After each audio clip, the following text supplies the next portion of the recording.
Sí, Señor, qué maravillosa es la sabiduría que nos has dado, tus enseñanzas en espíritu y en verdad, en conocimiento y en palabra de conocimiento, en espíritu y en palabra y en lenguaje espiritual. Qué maravilloso el acceso que nos has dado a los santos misterios, nos has dado a conocer al Padre y nuestra condición de hijos. Nos has iniciado en estos misterios divinos, verdadera sabiduría que el mundo ignora y que no puede comprender. Nos has dado el Espíritu Santo que nos permite conocerlos, comprenderlos, vivir de acuerdo a ellos, que nos infunde esta capacidad, este poder, esta virtud de comprender estas cosas que son beatificantes. Enséñanos, asístenos, para que podamos seguir entendiendo y comprendiendo estas cartas llenas de sabiduría apostólica. Seguimos, queridos hermanos, en el capítulo 3, versículo 1. Pablo vuelve a referirse a sí mismo. Repite la frase con que había comenzado el capítulo 2. Yo, hermanos, cuando fui a vosotros os hablé. Ahora dice, yo, hermanos, no pude hablaros como a espirituales, sino como a carnales. Así que cuando él empezó, no podía hablarles como ahora les está hablando.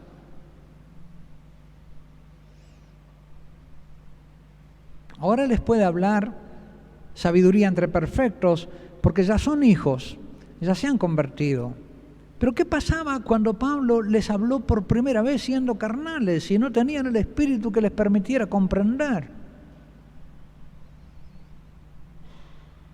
No pude hablaros como a espirituales, sino como a carnales, como a niños en Cristo. Todo lo que Pablo viene ahora, ha venido diciendo acerca de la revelación y de lo que se necesita para conocerla y expresarla, ahora lo usa para explicarles lo que sucedió históricamente con ellos. No se encontró con seres espirituales instruidos, no, les tuvo que hablar como a carnales, como a niños en Cristo, con una dificultad muy grande de comunicación, ¿no? Las mamás con instinto materno suplen lo que falta a la posibilidad del bebé de expresarse.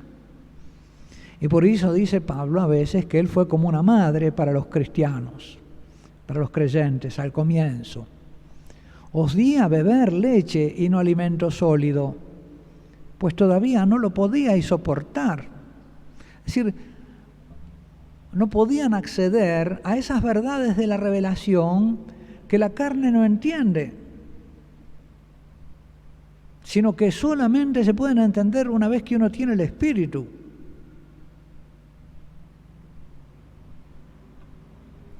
Y ahora dice, ni aún lo soportáis ahora, dice, pues todavía sois carnales.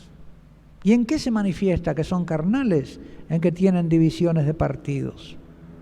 Porque mientras haya entre vosotros envidias y discordias, ¿no es verdad que sois carnales y vivís a lo humano? Claro, si están buscando su propia gloria y no la gloria del Padre, no están viviendo como hijos. Es decir, no son hijos. No tienen espíritu filial, corazón filial. Están buscando su gloria. ¿Y eso en qué se manifiesta? En que hacen partidos y que se precian de ser de fulano y de mengano. Cuando dice uno, yo soy de Pablo y otro, yo de Apolo, ¿no procedéis al modo humano? Ven ustedes que aquí hay como una cierta inclusión, ¿no?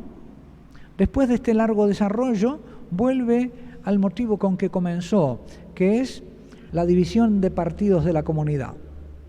Aquí retoma el tema inicial y de alguna manera con esto redondea todo un periodo de su discurso. Así comprendemos que está tocando a su fin este primer periodo del discurso que comenzó con el hecho de la división en partidos de la comunidad, fue explicando y dando los elementos para juzgarlo, y ahora termina con el juicio acerca de ese hecho. Un juicio que se fundamenta en todo ese desarrollo dogmático que él presentó. A la luz del misterio de Cristo, ¿qué significa esta división en partidos? Que ustedes no están entendiendo el misterio de Cristo, que todavía no lo comprenden, que están un poco como al principio, como cuando tuvo que darles leche en lugar de alimento sólido, y que todavía parece que no soportan el alimento sólido. A pesar de que él habla sabiduría entre perfectos, todavía tiene que hablar a carnales.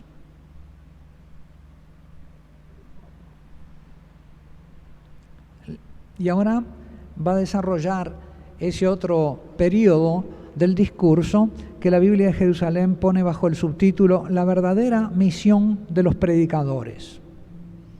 Y ahora se va a volver hacia el rol de esos que la carnalidad de la comunidad toma como banderas de pertenencia y de partido. Va como a desactivarles la gloria falsa que ponen en ellos y que hace que se apoderen de ellos también para darse gloria a sí mismos. ¿Qué es pues Apolo? Ese judío muy instruido, muy elocuente, muy académico, digamos, académicamente dotado, que venía de Alejandría y que sin embargo todavía no estaba del todo instruido en la fe, pero que defendía fervorosamente a Cristo como el Mesías con las Sagradas Escrituras, que conocía muy bien. Un intelectual brillante, aunque todavía creciendo en cuanto a fe y a espíritu. ¿Qué es Pablo? Servidores, ministros. La palabra servidor en la Sagrada Escritura está cargada de resonancias del siervo de Yahvé. Es decir, los que sirven a Dios son los que obedecen. Y por lo tanto es una palabra que está muy próxima a la teología filial, porque el Hijo se define por la obediencia.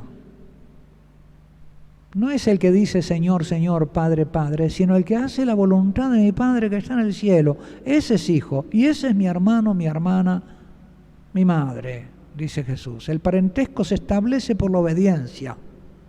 La filialidad se muestra en la obediencia. Y si uno no obedece al Padre y no tiene hambre de esa obediencia gozosa, no con una obediencia forzada, sufriente, gemebunda, sino con la obediencia gozosa de Jesús. Mi comida es hacer la voluntad de mi Padre que está en el cielo. Constituye su sed. Bueno, este hacer la voluntad, que se expresa en términos de servicio, pero que es servicio filial. Por eso el siervo de Dios está tan cerca del título de hijo de Dios. Son casi sinónimos. El siervo sufriente por hacer la voluntad de Dios es el hijo que hace la voluntad. Servidores. Apolo y Pablo son servidores, es decir, que hacen la voluntad del Padre, por medio de los cuales habéis creído. Y cada uno según lo que el Señor le dio. Yo planté, Apolo regó, mas fue Dios mismo quien dio el crecimiento. ¿Quién es el que obra? De modo que ni el que planta es algo, ni el que riega, sino Dios que hace crecer. Son como peones de la finca. Pero tampoco el dueño de la finca es el que da el crecimiento. Es Dios quien da el crecimiento. Y el que planta y el que riega son una misma cosa, si bien cada cual recibirá el salario según su propio trabajo, ya que somos colaboradores de Dios y vosotros campo de Dios y edificación de Dios. Así que como dos imágenes de la iglesia: el campo y el edificio, el templo. Por eso la iglesia se va a edificar, la iglesia se va a cultivar, es lugar de cultivo y de edificación. Conforme a la gracia de Dios que me fue dada, es la gracia ministerial, por la gracia de Dios ministro apóstol, es decir, la gracia apostólica, la que él definió en el primer versículo de la carta. Yo, como buen arquitecto, puse el cimiento como apóstol. Él predicó el querigma y por lo tanto suscitó la fe. Eso es lo propio del apóstol, presentar el querigma de Cristo, y eso ante los incrédulos, y entre los incrédulos suscita la fe. El querigma suscita la fe. Después viene otro, que es el catequista, que enseña a vivir de acuerdo a la fe. Y otro construye encima.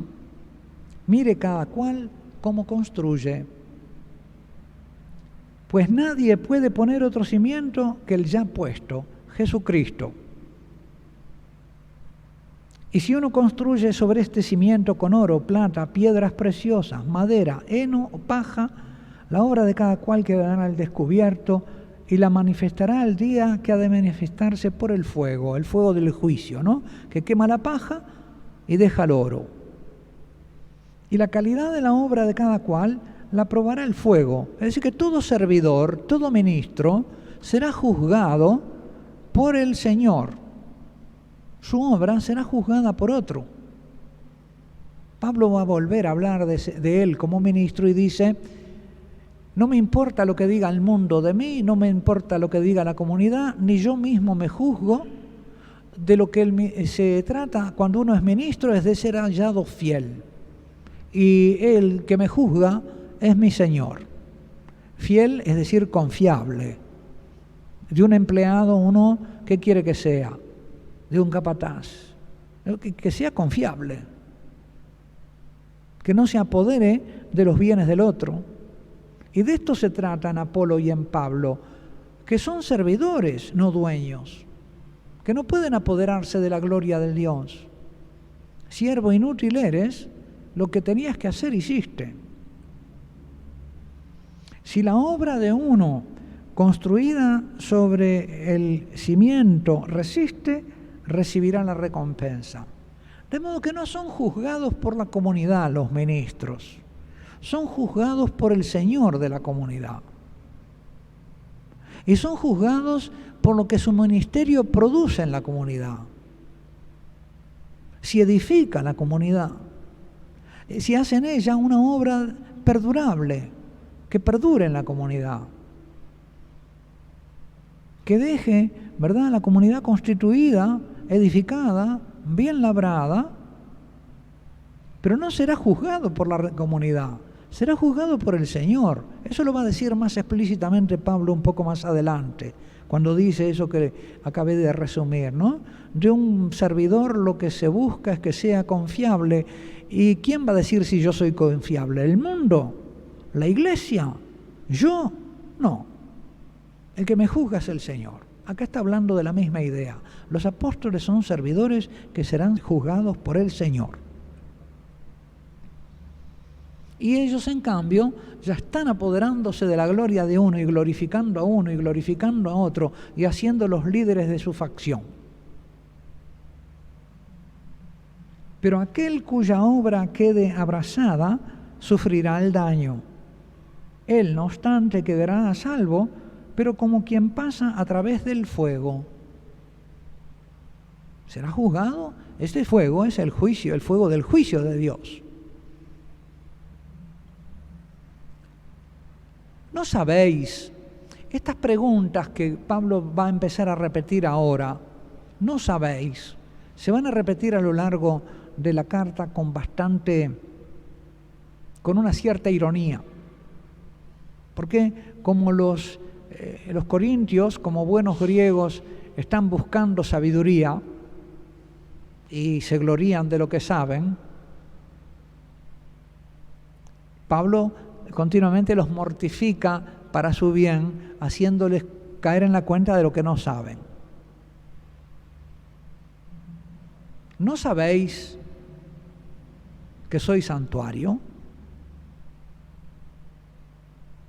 Aquí la imagen del santuario se va a aplicar a toda la comunidad, más adelante al cuerpo de cada uno, pero aquí es el cuerpo místico, es santuario, templo de Dios, y que el Espíritu de Dios habita en vosotros.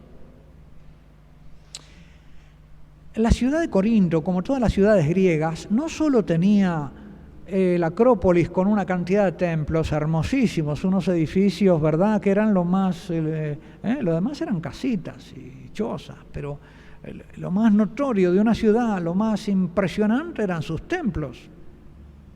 Y después, uno lee las descripciones de Corinto, estaba lleno de estatuas de dioses. Y la plaza, con unas estatuas y unos monumentos y unas fuentes con sus dioses hermosas. Y los cristianos no tenían nada visible. Se reunían en una casa en privado, pero no tenían ningún templo, ni ninguna estatua, ni ningún signo exterior.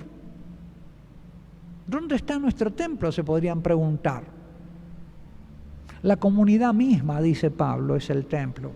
Esa nación dispersa de los hijos de Dios forma de alguna manera un templo donde el Espíritu Santo habita. Si alguno destruye el santuario de Dios, Dios lo destruirá. ¿Cómo se lo destruye? Fragmentándolo en partidos, quitándole la unidad. Pablo había hablado de la unidad como uno de los dones de Dios, la unión con su Hijo Jesucristo, Señor nuestro.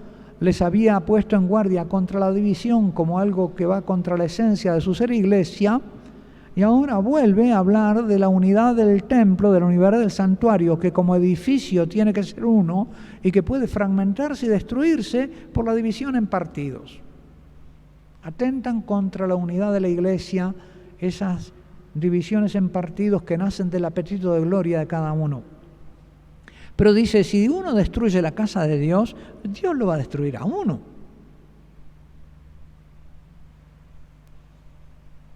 Porque el santuario de Dios es sagrado y vosotros sois ese santuario como iglesia. Por lo tanto, no hay que dividir a la iglesia. El que se divide la iglesia se hace como reo ante Dios. Las consecuencias, que nadie se engañe. Otra exhortación con cierta ironía para los sabios, que nadie se engañe. Si alguno entre vosotros se cree sabio según este mundo, y Pablo dice que posiblemente está persuadido que es más de uno, hágase necio con la necedad cristiana para llegar a ser sabio. Porque la sabiduría de este mundo es necedad a los ojos de Dios. Retoma ahora el tema de la contracultura, ¿no?, ese planteo contracultural. En efecto, dice la Escritura, el que prende a los sabios en su propia astucia, y también el Señor conoce cuán vanos son los pensamientos de los hombres, de los sabios, son insustanciales, dice, vanos. Así que no se gloríe, ven que vuelve el tema de la gloria, no se gloríe nadie en los hombres, en la pertenencia a Apolo, a Pablo, a Pedro, porque todo es vuestro, no son ustedes de Pablo y de Pedro, Pedro y Pablo son de ustedes. Ya sea Pablo, Apolo, Cefas, el mundo, la vida, la muerte, somos hijos de Dios, todo es nuestro. El presente, el futuro, todo lo hizo mi papá para mí. Mi papá es el dueño de todo esto, podríamos decir. Es mío. Todo lo de mi padre es mío. Todo es vuestro. Pero vosotros mismos, y acá viene la pobreza de espíritu, pero tú no eres dueño de ti mismo. Tú eres un ser recibido del Padre y perteneces al Padre. Y si te apoderas de ti mismo y quieres ser rico de espíritu, pierdes la bienaventuranza de los que no son dueños de sí mismos y no tienen su propio espíritu, como Jesús, que cuando el Padre se lo pide le entregó el espíritu. Inclinando la cabeza, le entregó el espíritu. Y en eso mostró que él era pobre de espíritu, porque no estaba aferrado a su espíritu. La primera bienaventuranza. Y Cristo es del Padre. Jesucristo, el verdadero hombre, en cuanto hijo de Dios, es del Padre. Así que tampoco Jesús es dueño de sí mismo. Nosotros somos de Cristo, pero Cristo tampoco es de sí mismo, es del Padre.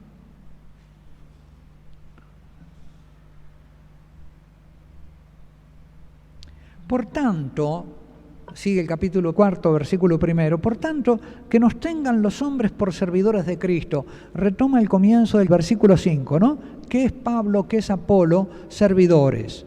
Acá entonces, que nos tengan los hombres por servidores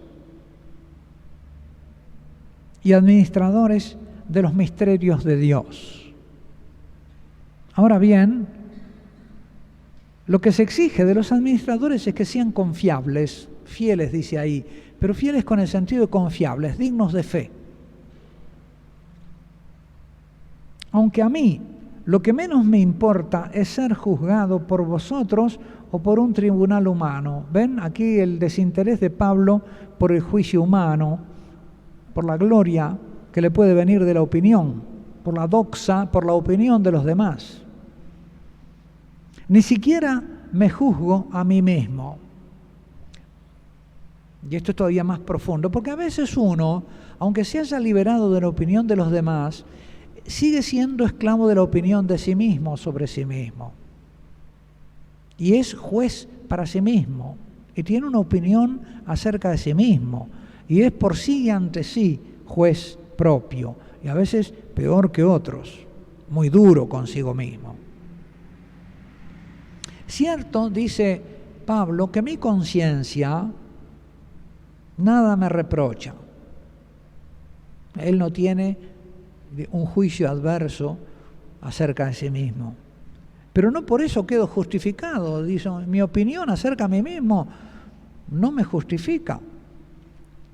Mi juez es el Señor. Y cuando Pablo habla del Señor, habla de Jesucristo, porque Él es enviado de Jesucristo, del Padre a través de Jesucristo. Así que no juzguéis nada antes de tiempo, hasta que venga el Señor. Y ellos están juzgando a los que erigen en líderes de su fracción, y están eligiendo a uno contra otro, y oponiendo en realidad a los líderes de sus fracciones. Están oponiendo a Pedro y Pablo, Apolo, y los están oponiendo. ¿Por qué? Porque los están juzgando. Este mejor, este peor. Entonces no juzguéis a los servidores. Si los va a juzgar el Señor, el ser. Y entonces, ¿qué vas a elegir vos el que es mejor? ¿Los juzgaste para saber cuál es mejor? Los va a juzgar el Señor. Dejá que los van a juzgar. Él iluminará los secretos de las tinieblas y pondrá de manifiesto los designios de los corazones. Entonces recibirá cada cual del Señor la alabanza, la gloria, la opinión divina, el juicio divino que le corresponde. Es Dios el que glorifica, como glorificó a su Hijo. Esto, hermanos, lo he aplicado a Apolo y a mí por vosotros, para que aprendáis de nosotros aquello de no propasarse de lo que está escrito, y que nadie se apasione por uno contra otro. Porque acá estaba la cosa, que ellos no solo hacían partido dentro de la comunidad, sino que juzgaban a sus líderes unos contra otros. A uno le tiraban con el incienso, le daban incienso, y al otro le pegaban con el turíbulo. Pues, ¿quién es el que te distingue? ¿Qué tienes que no lo hayas recibido? Estas frases de Pablo están cargadas de su teología, de su manera de ver las cosas. Si sos hijo, ¿qué tenés que no hayas recibido? Todo lo recibiste de tu padre. Y si lo recibiste todo de tu padre, todo lo que sos, todo tu ser, no solo tu ser físico, sino tu ser espiritual, el espíritu filial que clama en ti, Abba Padre, los dones espirituales que son mucho más importantes que los dones de la naturaleza. ¿A qué gloriarte? Pablo sigue convencido de que la división es efecto de una causa oculta que es la búsqueda de gloria humana y terrena. Y acá de nuevo trae el diagnóstico. ¿Por qué te glorias? Como si no lo hubieras recibido. Ya estáis hartos, ya sois ricos, os habéis hecho reyes sin nosotros, y ojalá reinaseis para que también nosotros reináramos con vosotros. Acá ya Pablo saca, ¿verdad?, el cuchillo de la vaina y empieza con una ironía más cortante y de algún modo los reconviene, los reta. ¿Se están gloriando? ¿De qué? Porque pienso que a nosotros los apóstoles Dios nos ha asignado el último lugar, como a Cristo, a su Hijo. Y este último lugar es una palabra del Señor. Vosotros buscad el último lugar, no los primeros puestos. Digo, aquí está reflejándose la enseñanza de Cristo, la enseñanza evangélica. Jesús había dicho, había puesto en guardia contra los que buscaban los primeros puestos en las sinagogas y ser saludados por las calles. Y bueno, a los apóstoles, el Padre y el Señor les ha asignado el lugar que Él da a los que prefiere, que es el suyo, el último. Pero es el puesto de honor, ser el último, en términos del reino. Como condenados a muerte. Acá está Pablo presentando a Cristo de manera velada, pero a través de sus apóstoles, como reflejándose el destino de Cristo en el destino del apóstol. Y en esta configuración está la dicha del apóstol, porque si el apóstol tuviera una gloria distinta de la de Cristo, no estaría configurado con él. Pero es la semejanza con Cristo lo que lo glorifica.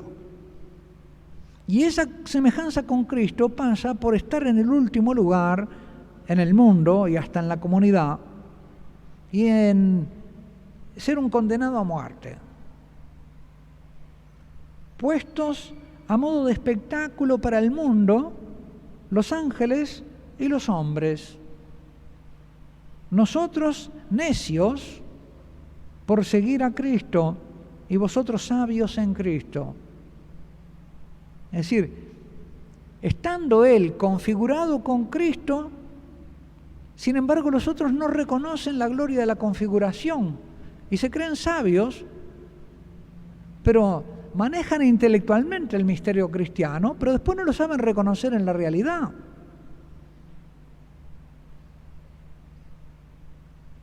Vosotros sabios en Cristo, débiles nosotros, vosotros fuertes. De nuevo sigue el tema de sabiduría y fortaleza. Vosotros llenos de gloria, mas nosotros despreciados. Aquí va haciendo el contraste. Bueno, ¿y quién se parece más a Jesús? A ver. Pablo podría seguir urgiendo. ¿Ustedes o nosotros?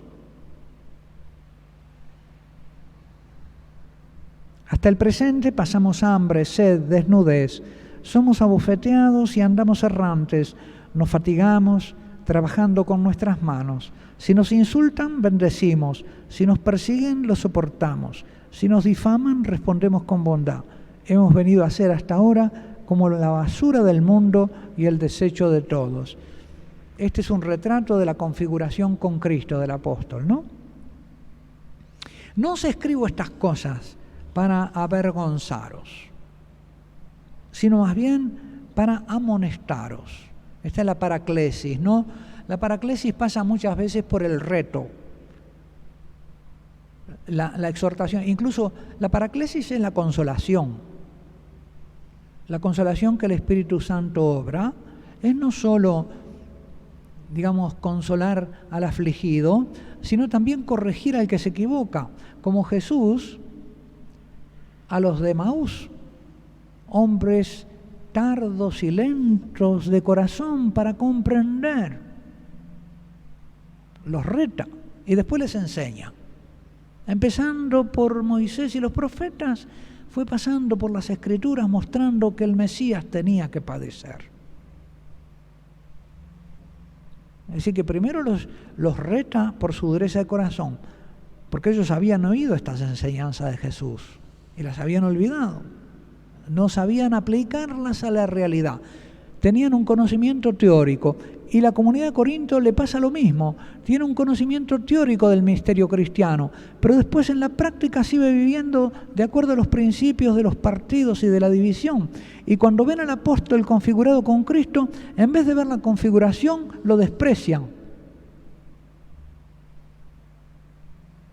Y por eso son carnales todavía. Porque aunque tienen el conocimiento, y Pablo puede hablar sabiduría entre ellos como entre perfectos, sin embargo aún son carnales. Amonestaros como hijos muy queridos. Pues aunque hayáis tenido 10.000 pedagogos en Cristo, no habéis tenido muchos padres. Muchos le habrán podido hablar del misterio, le habrán dado conocimientos teóricos, pero Pablo los engendró en el Espíritu, que es más que enseñar contenidos.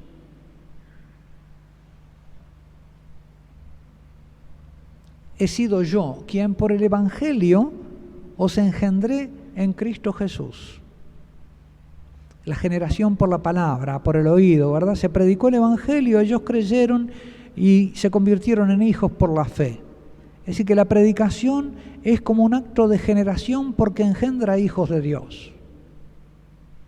Y por eso es justo que Pablo se arrogue el título de padre, porque la paternidad divina se ejercita a través de Cristo y del apóstol. Y por eso la prohibición de Jesús de que a nadie llaméis padres, hay que entenderla a la luz de cómo la interpreta Pablo. Eso lo usan a veces los protestantes contra nosotros, diciendo que a nadie llaméis padres. Bueno, Pablo se llama a sí mismo padre. ¿Es inspirado o no? ¿Va contra la palabra de Jesús, Pablo? Os ruego, pues, que seáis mis imitadores, sed imitadores míos. Termino este capitulito. Por esto mismo os he enviado a Timoteo, hijo mío, de nuevo, Pablo como padre de Timoteo, querido y digno de fe en el Señor. Él os recordará mis normas de conducta en Cristo, conforme enseño por doquier en todas las iglesias. Como si yo no hubiera de ir donde vosotros, se han hinchado algunos. Efisiosesan, dice en griego. Se hincharon, ¿no? Lo vuelve a repetir otras veces, la ciencia hincha. El conocimiento teórico hincha. De nuevo, esa distancia que hay entre saber las cosas y vivirlas. Entre la gnosis pura y el conocimiento espiritual, que se expresa en obras, en actos. Mas iré pronto donde vosotros, si es la voluntad del Señor, y entonces conoceré no la palabrería de esos orgullosos, sino su poder. De nuevo, lenguaje, sabiduría y poder. Porque no está en la palabrería el reino de Dios, sino en el poder espiritual, poder del Espíritu. ¿Qué preferís? ¿Que vaya a vosotros con palo o con amor y espíritu de mansedumbre? Bueno, queridos hermanos, damos gracias al Señor porque nos dio a este apóstol tan compenetrado en el misterio de Cristo, tan elocuente en la sencillez de su lenguaje, sin afectación de elocuencias mundanas, sin pretensiones de relumbrón de sabidurías, pero tan profundo, tan sólido en su enseñanza, que nos introduce en los misterios de Cristo y es un camino para que de los conocimientos teóricos de nuestra fe vayamos haciendo de nuestra fe una sabiduría vivida. Nos ponemos de pie y terminamos con un Padre Nuestro en espíritu filial. Padre nuestro que estás en el cielo, santificado sea tu nombre. Venga a nosotros tu reino. Hágase tu voluntad en la tierra como en el cielo. Danos hoy nuestro pan de cada día. Perdona nuestras ofensas, como también nosotros perdonamos a los que nos ofenden. No nos dejes caer en la tentación y líbranos del malo. Amén.